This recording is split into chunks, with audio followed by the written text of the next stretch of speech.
নমস্কার, আমি মৃগাঙ্ক। আজকে যে টপিকটা নিয়ে আলোচনা করব সেটার জন্য কিছুদিন আগে আমি একটা পোস্ট দিয়েছিলাম ফেসবুকে। সেটা হচ্ছে ফেসবুকের এই যে রিচ কমা বাড়া এই নিয়ে মানুষের পাগলামি বা ব্র্যান্ডদের পাগলামি বা পাগল হয়ে যাওয়া, যে পাগলই বলবো কারণ লোকজন মোটামুটি অস্থির হয়ে যায় একটু রিচ কমলে। তো এই রিচ কমা বাড়া নিয়ে যখন আমি পোস্টটা করেছিলাম তখন আমারই এক দাদা সঞ্জিতদা প্রশ্ন করেছিল, রিচ কমা বাড়াটা কি মানুষের কীভাবে প্রভাব ফেলছে। আমি তো কোনো ইনকাম করতে চাইছি না, আমি তো কোনো কিছু চাইছি না, আমার রিচ কমা বাড়া নিয়ে কী প্রভাব পড়বে। এটার একটা সুদূর প্রসারী আলোচনা আমি প্রভাব হচ্ছে, যেটা নিয়ে আমি আলোচনা করব বলে সঞ্জিতদাকে বলেছিলাম। আর আমার ফাল্গুনি আছে, ফাল্গুনি অবশ্যই শিক্ষিকা এবং তিনি লেখেন ভালো। তিনি একটা প্রশ্ন করেছিলেন, মেঘাঙ্কদা রিচ বাড়াবো কী করে আমার। তাতে সুবীরদা মানে পঞ্চানন আমাকে বলেছিলেন, আমি পঞ্চাননই বলি, সরি পঞ্চানন চতুরানন বলি, সুবিধা হেভি খেপে যাবে। যাবি সুবিধা বলেছিল রোজ আসলেই ফেসবুকে পোস্ট করলেই হয়ে যায়। না, ব্যাপারটা কিন্তু এরকম নয়। রোজ পোস্ট করলে ফেসবুকের রিচ বাড়ে না। হয়তো ফেসবুকের কিছুটা অ্যালগোরিদমের সুবিধা হয়, কিন্তু সেটা ব্যাপারে নয়, মূল ব্যাপার সেটা নয়। এখন এই মাত্র একটা শব্দ বললাম, অ্যালগোরিদম। অ্যালগোরিদমটা কি? অ্যালগোরিদম হচ্ছে কিছুই না, অ্যালগোরিদম হচ্ছে প্রোগ্রামিং। মানে যারা প্রোগ্রাম করেন তারা বিভিন্ন লজিক দিয়ে প্রোগ্রাম করেন এবং বিভিন্ন বিহেভিয়ার দিয়ে প্রোগ্রাম করেন। বিহেভিয়ারগুলো আপনারাই মানে আমরাই দিচ্ছি তাদের, তার উপর বেস করে তার ডেটা কালেক্ট করে স্যাম্পল করে সেটাকে নিয়ে তারা নতুন করে প্রোগ্রাম করেন, প্রোগ্রামে চেঞ্জ করেন, অদল বদল করেন, কোন পোস্টে কত লাইক পড়ছে কী পড়ছে সেই নিয়ে করেন। সেই নিয়ে বিস্তারিত কোনো সময় আলোচনা করা যাবে, সেটা অন্য ব্যাপার। কিন্তু এখন যেটা বলার সেটা হচ্ছে রিচ মানে রিচ আউট করা, মানে পৌঁছে যাওয়া। কত মানুষের কাছে আপনি পৌঁছাতে পারছেন সেটা নিয়ে একটা চেষ্টা। মানুষের কাছে পৌঁছানো মানে হচ্ছে এক হচ্ছে ভ্যালিডেশন, মানে আপনি কতটা কি যা যা করছেন তার ভ্যালিডেশন চাই, মানে আপনাকে ভালো বলা খারাপ বলা সেটা একটা কথা। আর অ্যাপ্রিসিয়েশন, এইগুলো দরকার পড়ে মানুষের বিভিন্ন ক্ষেত্রে, এবং সেই জন্য সেই চেষ্টাটা করতে থাকে। সামাজিক মাধ্যমে আমরা চেষ্টা করি, মানে ভার্চুয়াল নয়, এমনি সামাজিক মাধ্যমে আমরা চেষ্টা, ও ছেলে ভালো করেছে, আচ্ছা আচ্ছা আচ্ছা আচ্ছা ভালো করেছে, ওর ছেলে ভালো করেছে, তুই ভালো করবি, এরকম একটা ব্যাপার থাকে। আর যে যত ভালো করে, যে যত উন্নত হয়, তার তত সুবিধা হয়। তো এটা হচ্ছে কনফিডেন্স বুস্টিং, মানে আত্মবিশ্বাস বাড়ে, মানে আমাকে লোকে চেনে, আমাকে লোকে ভাবা দিচ্ছে, আমার কথায় পোস্ট করছে, আমার কথার কমেন্ট করছে বিভিন্ন জায়গায়। এই যে সেলফি তোলা, সেলিব্রিটিদের সঙ্গে সেলফি তোলা, এটা কিন্তু দুপক্ষেরই। কিছু কিছু সেলিব্রিটি অবশ্য নাক কুচকান, কিছু কিছু সেলিব্রিটি অবশ্যই বলেন সেলফি তুলে কি হবে, সেলফির কোনো কি আছে, আপনি আমার সেলফি তুললেন তারপরে আর একজনে খাবারের সেলফি তুললেন। ব্যাপারটা ঠিক এরকমও নয় আসলে। কি জানেন তো, সেলফি যেমন যারা মিডিয়াতে আছেন তাদের জন্য যেমন জরুরি, কারণ তারা সকল ভক্তের কাছে যাচ্ছেন বা ফ্যান বয় ফ্যান গার্লদের কাছে যাচ্ছেন, একইভাবে ভক্তরাও তার সেলিব্রিটিকে ছবি দিয়ে তারা বলছেন দেখো আমার এই পরিচয় আছে। সব confidence in a both way. খারাপভাবে ট্রিট করাটা মনে হয় ভালো নয় ব্যাপারটা, যতই আপনি যুক্তি বুদ্ধি দিন, সেটা অন্য ব্যাপার সম্পূর্ণ হবে। এক একজনের দৃষ্টিভঙ্গি এক এক রকম হতেই পারে, কিন্তু আপনি ভালোভাবে বলতেই পারেন যে এই মুহূর্তে ভালো লাগছে না। সেটা সবসময় হয়তো সবাই মানতে চায় না, সবার সেটা হয় না, কিন্তু selfie is a kind of social engagement. এবার এনগেজমেন্ট এবং অ্যাসপিরেশন, রিচ বাড়লে যেটা হয়, নিজের যা অনুভব আছে সেগুলো বেশি মানুষের কাছে পৌঁছাচ্ছে, বেশি লোক রিয়্যাক্ট করছে, তার মানে ভ্যালিডেশন হচ্ছে, তার মতের ভ্যালিডেশন হচ্ছে, তার মতের অ্যাপ্রিসিয়েশন বাড়ছে। এটা হচ্ছে এক, শুনছে। আর রিচ যখনই কমে যায় তখনই মনে আমি যেটা বলতে চাইছি সেটা লোকের পছন্দ হচ্ছে না বা লোক চাইছে না শুনতে। সেটা আমার ছবি হোক, আমার পোস্ট হোক, আমার রিল হোক, মানে আমার মিম হোক, যাই হোক, কন্টেন্ট যে কোনো ধরনের সোশ্যাল মিডিয়াতে পোস্টটা যে কোনো, তখন তারা চিন্তায় পড়ে যান এইবার কী হবে। যারা পয়সা ইনকাম করছেন তাদের তো মাথা খারাপ হয়ে যায়, একঘেয়ে কন্টেন্ট হয়ে যাচ্ছে। এর ফলে লোকজনকে রীতিমতো অবসাদে ভুগতে দেখেছি। তার কারণ বিভিন্ন আছে, অবভিয়াসলি পয়সা ইনকামের সোর্স থেকে শুরু করে নানা রকম ব্যাপার স্যাপার আছে। আর রিচ বাড়লে যেটা হয়, রিচ যদি বাড়ে, কন্টিনিউয়াস যদি বাড়ে, তাহলে অ্যালগরিদম মানে এই প্রোগ্রামিংটা এমন করা আছে যাতে ধরুন আপনার কমেন্ট সেকশানে একজন কেউ কমেন্ট করলো, সেই কমেন্ট করার ফলে তার বন্ধুরা দেখতে পেলো এখানে কমেন্ট করে, সে হয়তো আপনার বন্ধু নয়, তার ফলে কি হলো, তার কাছে গেল, সে যদি এসে সেই কমেন্টের পেছনে একটা কমেন্ট করলো, তার বন্ধুর কাছে হলো। It's a kind of chain reaction. আপনারা যারা মাল্টি লেভেল মার্কেটিং করেন তারা বোঝেন যে চেন লাভ ক্ষতির ব্যাপারে আছে না, কিন্তু এখানে লাভই লাভ। অন্তত যার পোস্ট সবচেয়ে বেশি ছড়াচ্ছে তার লাভই লাভ। মানে একটা তলায় চেনটা বাড়তে থাকে, এবং বেশ কিছু ক্ষেত্রে বন্ধুত্ব গড়ে ওঠে, বেশ কিছু ক্ষেত্রে সহমতের বিনিময় হয়। আবার উল্টোটাও হয়, কারো যদি গাল দেওয়ার থাকে, খেসি দেওয়ার থাকে, সেও এসে দেয় ভিন্ন মতের হলে। বেশিরভাগই যেটা হয় সেটা হচ্ছে দুটো ব্যাপারে মেনলি হয়। এই মুহূর্তে যেটা হচ্ছে সেটা হচ্ছে, একটা হচ্ছে রাজনীতি, একটা হচ্ছে ধর্ম। এই দুটো নিয়েই চলছে। পক্ষে বিপক্ষে যেই থাকুন, আইদার আপনি বাহবা পাবেন, নাহলে আপনি গাল খাবেন। শিল্পর ক্ষেত্রে হয় সেটা চোরাগোপ্তা চলে, কিন্তু সেখানেও প্রভাব চলে, সেখানেও রীতিমতো মারপিট হয়, মানে কথা দিয়ে কাদা ছোঁড়াছুড়ি হয়। সেটা তো কিন্তু রিচ বাড়াতে, এনগেজমেন্ট বাড়ে, তো রিচ বাড়াতে সাহায্য করে। কিন্তু রিচ কমে গেলে যে হয়, এই মতবাদের জোরটা কমে যায়, পোস্টগুলো ধীরে ধীরে অন্য নতুন পোস্টের চাপে হারিয়ে যেতে থাকে। এটা হচ্ছে 2। আর কমিউনিটি বলতে আপনার যে চক্র, আপনি কমেন্ট করছেন, তারা যত রেসপন্স করছে, তত আপনার সুবিধা হচ্ছে বুঝতে যে এই ব্যাপারটা এক্স্যাক্টলি কোথায় গিয়ে দাঁড়াচ্ছে। তখন অ্যালগরিদম সেই এনগেজমেন্ট বা যত কথা বলছেন, যত মানে কথাবার্তা বাড়ছে, বিনিময় বাড়ছে, তত বুঝতে পারছেন একটা ভাবনা চিন্তাকে সমর্থন করলে সেই ভাবনা চিন্তার প্রভাব আরও সুদূর প্রসারী হয়। সেই সুদূর প্রসারী করার জন্য সেই রিচটা দরকার।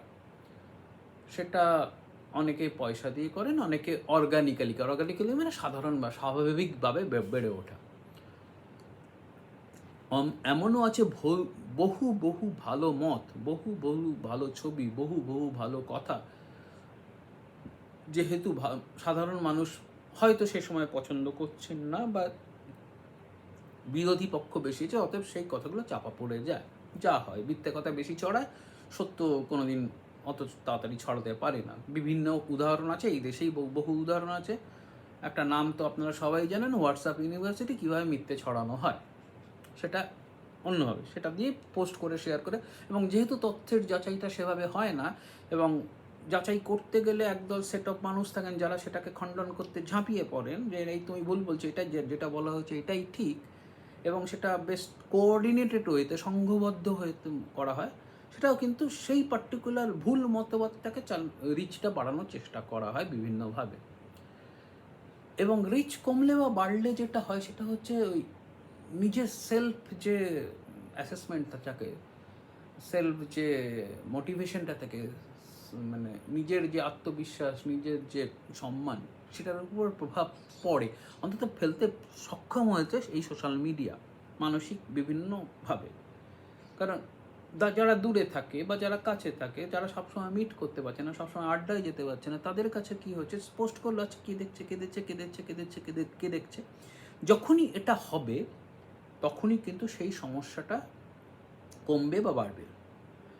কেউ যদি কোনো পোস্টে, গুরুত্বপূর্ণ পোস্টে, ভালো পোস্টে, ভালো ছবির পোস্টে কমেন্ট করলো না, আত্মবিশ্বাস কমতে থাকে, ঘরকুনো হতে থাকে, ধীরে ধীরে কি বলবো, মানে অবসাদে ভুগতে থাকে, সাইকোলজিক্যাল প্রবলেম। কারণ আমি প্রায় 2000 থেকেই আমি সোশ্যাল মিডিয়া করছি, চ্যাট করছি, এবং কন্টিনিউয়াস যেহেতু এই ফিল্ডে আছি, দেখে যাচ্ছি এই অবসাদগুলো কিন্তু তৈরি হয়, এবং একটা বিহেভিয়ার প্যাটার্ন, মানে আচরণের পরিবর্তন দেখা যায়।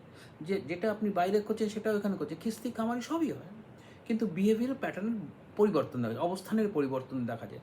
আমার যারা বন্ধু আছেন, যারা সাইকোলজি নিয়ে পড়াচ্ছেন, সাইকোলজি নিয়ে বিভিন্নভাবে কাউন্সিলিং করান, তাদের কাছে শুনেছি, আমি নিজেও খানিকটা পড়াশোনা করেছি, এবং আমি বিহেভিয়ারাল প্যাটার্ন নিয়ে কন্টিনিউয়াস যেহেতু কাজ করছি, যেহেতু মানে কাস্টমার, অডিয়েন্স, এই বিহেভিয়ার প্যাটার্নগুলো দেখে আমার ক্লায়েন্টদের জন্য কাজ করতে হয়, যে এই কাস্টমার রেঞ্জে এই জিনিসটা পছন্দ করে, এই পার্টিকুলার জিনিসটা আমার পছন্দ, মানে তার সেই কাস্টমার রেঞ্জের পছন্দ, জেনজি, জেনজেড, জিরো, অমুক অমুক তমুক যেসব বলা হয়, কাস্টমার সেগমেন্টেশনে কোন কাস্টমার সেগমেন্টেশনে কী বিহেভিয়ার সেটা দেখা সম্ভব হয়।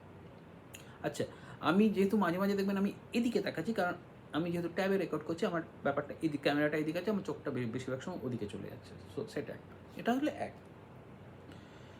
আর তা এক না, 5 নম্বর পয়েন্ট আরেকটা গুরুত্বপূর্ণ হচ্ছে রাজনৈতিক আর সামাজিক। রাজনৈতিক তো বহুভাবে প্রমাণিত, সেটা নিয়ে আমি আলাদা কিছু, অনেকেই জানেন সেটা কী হয়েছে না হয়েছে, আমি বিস্তারে যাচ্ছি না। কিন্তু অ্যালগরিদমটাকে রাজনৈতিকভাবে বিভিন্নভাবে প্রভাবিত করা হয়, সেটা সবাই জানে। এবার ব্যক্তিগত সুবিধা, ব্যক্তিগত সুবিধা কি? আপনি যদি নিজের চিন্তা, আপনি যারাই পোস্ট করছেন তারা নিজের চিন্তা যদি গুছিয়ে ঠিকভাবে প্রকাশ করতে পারেন, আপনি ব্যক্তিগতভাবে, যারা অর্গানাইজেশন আছেন তারা তাদের ব্র্যান্ডের স্টোরি, তাদের প্রোডাক্টের স্টোরি টেলিং আমরা বলি, গল্প বলো, সেই গল্পটা যদি ঠিকঠাক বলতে পারেন, মনোগ্রাহীভাবে বলতে পারেন, অ্যাট্রাকটিভ ওয়েতে বলতে পারেন, তাহলে কিন্তু মানে ওই আগ্রহটা বাড়ে। যত আগ্রহ বাড়ে, পছন্দ, সবারই পছন্দ তো সমান না। যে পছন্দের মানুষের কাছে এই পার্টিকুলার টপিকটা ভালো লাগবে, তারা কিন্তু আপনার ফলোয়ার, সাবস্ক্রাইবার না হয়ে কিন্তু তারা কিন্তু দেখতে দেবে, তারপর ধীরে হয়তো কনভার্ট হবে তার ফলোয়ারে বা ইয়েতে, সেটা একটা আলাদা ব্যাপার। ব্র্যান্ডের ক্ষেত্রে বা কোম্পানির ক্ষেত্রে আরেকটু অন্যভাবে কাজ করতে হয়, বিভিন্নভাবে, সেটা কাজ করতে করতে আমি দেখেছি বিভিন্নভাবে কাজ করতে হয়। অনেক কিছু ব্যাপার আছে যেগুলো টার্মগুলো অনেকেই জানে, হুক থাকে, হ্যান থাকে, ত্যান থাকে, তারপর তো বিভিন্ন হ্যাশট্যাগ ম্যাশট্যাগ এসব যারা করতে করতে এতদিনে বোধহয় সবাই মোটামুটি বেসিকটা জানে, আমি সেই বিস্তারে যাচ্ছি না।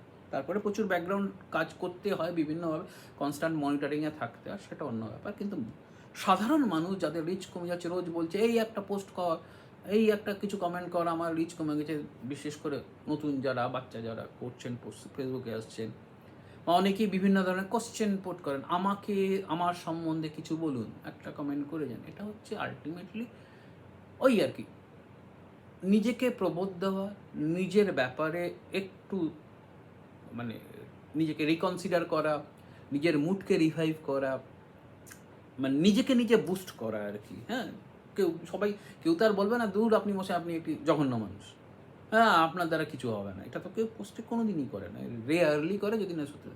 হ্যাঁ, আপনি যদি জানতে চান আমি কেমন, কে এসে বলে দূর মশাই আপনার ভুঁড়ি নিয়ে আপনি বড্ড বাজে বকেন, আমি যদি বলি আমি কেমন, কেউ এসে বলে হয়তো পার্সোনালি বলবে তুই বাজে, বন্ধুরা বলে তোর এই দোষ আছে, এই আছে, এগুলো ঠিক কর, বাড়ির লোকজন বলে এই ঠিক কর।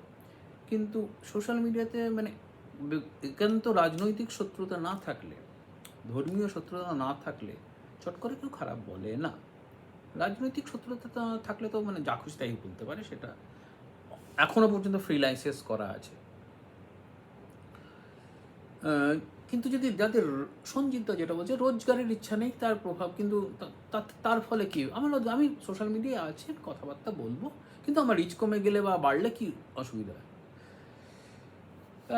এখানে আপনি পোস্ট করছেন নিজের ইচ্ছা মতো, রাইট? এবার আপনি চাইছেন আপনার যে কথাগুলো, আপনি যদি মানে পাবলিক পোস্টও না করেন, প্রাইভেট পোস্টও, তো আপনার বন্ধুমহল যেটা আছে সেটা 100 থাকতে পারে, বন্ধু 400 থাকতে পারে, 4000 থাকতে পারে, মানে 700 থাকতে পারে, তারা অন্তত বেশিরভাগটা পড়ে কিছু কথাবার্তা বলুক, বিনিময় হোক। আপনি হয়তো সেই শহরে থাকেন না, দেখা হয় না, তারা এসে কমেন্ট করে কিছু কথা বলুক। সেটা যদি না হয়, তখন একটা হতাশা জাগে, মানে আমি এত ভালো করে একটা পোস্ট লিখলাম, সেরকম কোনো রেসপন্স এলো না, একটা সৃজনশীলতার হতাশা হয়। আর একটা ব্যাপার আছে, সেটা হচ্ছে হ্যাঁ আমি কেয়ার করি না, আমি নিজের মতন আছি, আর একটা হচ্ছে দেখিয়ে দেবো। হ্যাঁ, আপনি লিখছেন, সেটা কেউ যদি না দেখে, তাহলে আপনি তো ডায়েরিতেও লিখতে পারতেন, কিন্তু সোশ্যাল মিডিয়ায় পোস্ট করছেন, তার মানে হচ্ছে কেউ দেখুক এটা চাইছেন, তাই তো? আপনি নিজের অনেকেই আছে ডায়েরিতে লেখে, আমি একসময় ডায়েরিতে লিখতাম, ডায়েরিতে সবাইকে পড়াতাম না, কিন্তু সোশ্যাল মিডিয়ায় যখন লিখছে তার যতজন বন্ধু আছে তার 50 থেকে 60% যদি সেটা পড়ে, সেটাই লোকের আশা থাকে, না হলে সেটার থেকে একটা সমস্যা তৈরি হয়। এটা হচ্ছে ওভারঅল। আর বাড়ানোর ব্যাপারটা হচ্ছে, বাড়ানোর অনেকগুলো অ্যাসপেক্ট থাকে। এক হচ্ছে আপনি কার জন্য লিখছেন সেটা আপনাকে ডিসাইড করতে হবে। মানে ফাল্গুনির জন্য, ফাল্গুনি যেমন লেখালেখি করে, অতএব ফাল্গুনির কমিউনিটি কোনটা সেটা ফাল্গুনিকে ডিফাইন করতে হবে। এই কমিউনিটি নিয়ে পরবর্তীকালে একটা কথা বলো, যেটা ব্র্যান্ডের ক্ষেত্রে ফেসবুক কমিউনিটি আছে, কমিউনিটি গাইডলাইন আছে। কমিউনিটিটা কি সেটা নিয়ে পরবর্তীকালে একটা ভিডিও আমি করব যদি আপনার চান, না হলে হয়তো বেশ কিছুদিন পরে আমি করব। এটা হচ্ছে এক, সেই ফাল্গুনির সেই কমিউনিটির অনুযায়ী লেখা দিতে হবে। ফাল্গুনি কী করে? ছবি আঁকে খুব ভালো, লেখে খুব ভালো, আর যেহেতু শিক্ষা নিয়ে কিছু বলে মাঝে মাঝে, সরি, এবার সেখানে সেই ব্যাপারটাকে ঠিকঠাক করতে হবে। এক্স্যাক্টলি কোন বিষয়, এবং কিছুটা ধারাবাহিক, রোজ না হলো কিছুটা ধারাবাহিক, মানে সপ্তাহে অন্তত একবার এসে যদি একটা ভালো পোস্ট করে, সেই পোস্টটাই যদি লোককে বলা হয় যে কার কার জন্য করা আছে। ফেসবুক একটা হাতিয়ার দিয়েছে, @follower @হাইলাইট। এখন বহু মানুষ আছেন, আমাকে ফলোয়ার করবেন না, আমাকে হাইলাইট করবেন না, আমাকে ট্যাগ করবেন না, এসব বলেন। তাহলে বলতে হয় তাদের তো আপনাদের ফেসবুকে খুব রুড ভাই বলে আপনাদের ফেসবুকে থাকা উচিত নয়। কারণ ফেসবুক এটা দিয়েছে ব্যবহার করার জন্য। ফেসবুকে থাকলে এটা দিলে এটা করতে হবে। হ্যাঁ, সেখান থেকে আপনি আনট্যাগ যেমন করতে পারেন, মানে আপনি যাতে ফলোয়ার কমেন্টে আপনি যাতে না ভেসে ওঠে আপনার ওয়ালে, সেটা আপনি করতেই পারেন। কিন্তু মনে রাখবেন একই ব্যাপার, কিন্তু আপনি যদি ভাবেন অনেকেই গর্ব, আমি ফলোয়ার দেবো না, আমি হ্যাশট্যাগ দেবো না, আমি @follower দেবো না, @highlight দেবো না, কারণ তাদের মনে গর্ব যে তারা যা লেখেন তারা এতটাই ভালো যে তাদের দরকার হয় না, এবং তারা পোস্টে প্রায়ই লেখেন যে আমাকে দিতে হচ্ছে, এটা আমি করি না। না, বিব্রত করার কিছু নেই, এটা বিব্রত হওয়ার কোনো কথাই নয়, কারণ এই মিডিয়ামে আপনি আছেন, এই মিডিয়ামে এটা আপনাকে দেওয়া হয়েছে, আপনি সেটা ইউজ করবেন। এবং তাতে যদি যারা বিব্রত হচ্ছে তাদের তাহলে এই মিডিয়ামটা থাকা উচিত নয়। এবার সুবিধা থাকতে আপনি সেটা থেকে সরিয়ে দেবেন। এক হচ্ছে আপনি তাকে পুরো আনফ্রেন্ড করে দিলেন, অতএব তার পোস্ট আসবে না, আর না হলে আনফলো করে দিলেন, তার কোনো পোস্টই দেখতে পারবেন না। হ্যাঁ, সেটা হতেই পারে, কিন্তু এটাতে জানেন তাহলে আপনি কিন্তু ফুললি আপনার বিব্রত লাগবে কেন? মানে আপনি তাহলে তাকে বন্ধু হিসেবে নিয়েছেন কেন? যদি তার ফলো বা হিসেবে আপনার বন্ধুবৃত্তে নিয়ে এসছেন কেন? সেটা একটা ব্যাপার হতেই পারে। এবার বলতে পারে না, আমার সারাক্ষণ এসব পোস্ট দেখতে পারলে, অনেকেরই পোস্ট দেখছি, লম্বা পোস্ট নেবো না, আমাকে এরকম করে বিব্রত করবেন না, আমি দেখে নেবো না। আপনি ফিল্ডে আছেন, আপনার বন্ধুবৃত্তে আছে, এই বন্ধুবৃত্তকে ফেসবুক এটি দেওয়া হয়েছে, এটা ইউজ করার জন্যই দেওয়া হয়েছে, তারা ইউজ করবে। হয় আপনি তাদের বন্ধুবৃত্ত থেকে সরিয়ে দিন, না হয় এটা করবেন, না হলে আনফলো করে দিন তাকে। অর্থাৎ তার লাইফে কী হচ্ছে আপনার জানার দরকার নেই, দিতেই পারেন। কিন্তু মনে রাখবেন এটা কিন্তু সেই নিউটনের মানে যা করবেন তার ফলটা পাবেন, আপনি কিন্তু সেইভাবে কোনো রিয়াকশান পাবেন না, আপনারও রিচ কমবে, আপনাকেও লোকজন অপছন্দ করবে। এটা হচ্ছে মূল ব্যাপার। আপাতত আরও বিস্তারে অনেক কিছু বলার থাকে, কন্টেন্টের কোয়ালিটি নিয়ে আছে, কন্টেন্ট কীভাবে মানে স্টোরি টেলিং, যে যা গল্প বলছি সেটা কতটা ভালোভাবে বলছি সেটা একটা ব্যাপার থাকে, হ্যাশট্যাগ তো থাকে সেটা অন্য ব্যাপার, হ্যাশট্যাগের অন্য গল্প থাকে, কিন্তু আমি যে যাদের জন্য বলছি, যাদের জন্য পোস্টটা করছি, তাদেরকে আমি কতটা ভালো করে বলতে পারছি সেটা একটা ব্যাপার, সেটা যদি ঠিক থাকে খুবই ভালো। আজকে এই পর্যন্ত, কেমন লাগলো জানাবেন, চ্যানেলটা একটু সাবস্ক্রাইব করে দেবেন, তাহলে আমি নিত্য নতুন কন্টেন্ট আনতে পারি। মাঝখানে প্রচুর গ্যাপ পড়ে গেছিলো কারণ কাজের চাপ ছিল আমার, কিন্তু আপনারা যদি একটু সাবস্ক্রাইব করে উৎসাহ দেন, আমি তাহলে বিভিন্ন টপিক নিয়ে কথা বলবো যেগুলো আপনাদের উপকারে লাগবে। আজকে এই পর্যন্ত, পরে আর অন্য ভিডিওতে দেখা হবে।